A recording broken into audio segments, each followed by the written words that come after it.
we have nesting shallots. Okay, you're right. Shallots don't lay eggs, but they do go to seed, as so many living things do. And I'd love to tell you how they go to seed and how we save these seeds here at Fruition Seeds. So yes, we start, of course, with the seed. These are cuits de poulet. I don't pretend to speak French, but it roughly translates to the thigh of the chicken.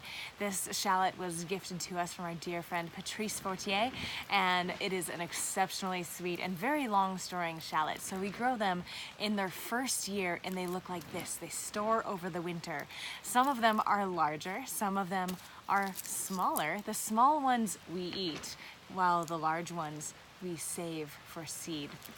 And some of them will sprout. Here we are in mid-April, and who could blame? It's been sitting trying to waste its life away. No, it's ready for action. So this one we in fact will eat. We don't plant because we're selecting for ones that store longer and longer.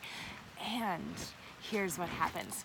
Once it's time that we are going to be starting at seed, which is about 8-10 weeks before final frost, we will actually go ahead and eat the shallots, because take a look.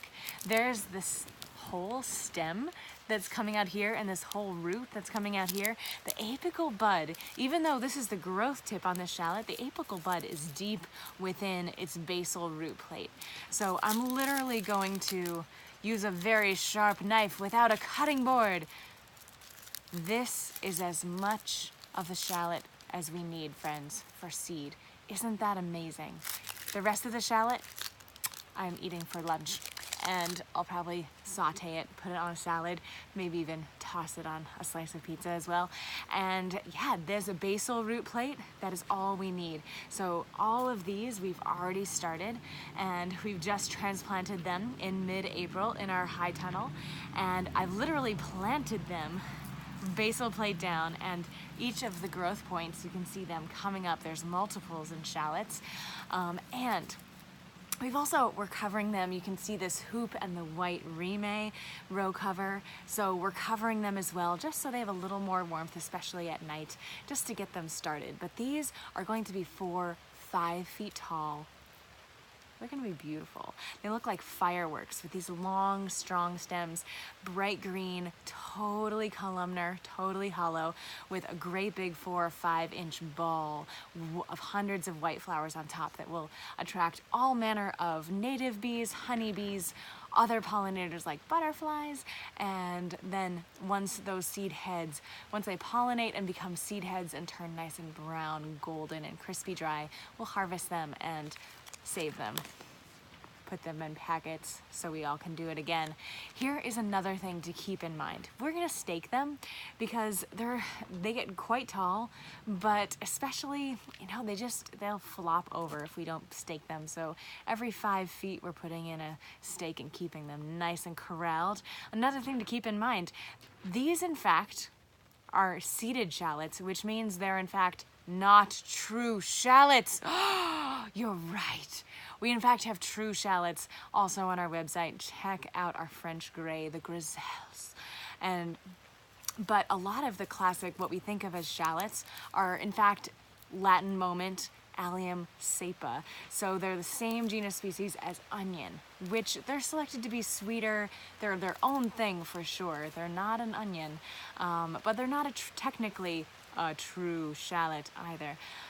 But what that does mean in terms of seed saving is that this shallot is in fact going to cross with every other onion or other Allium cepa that you're growing within a mile.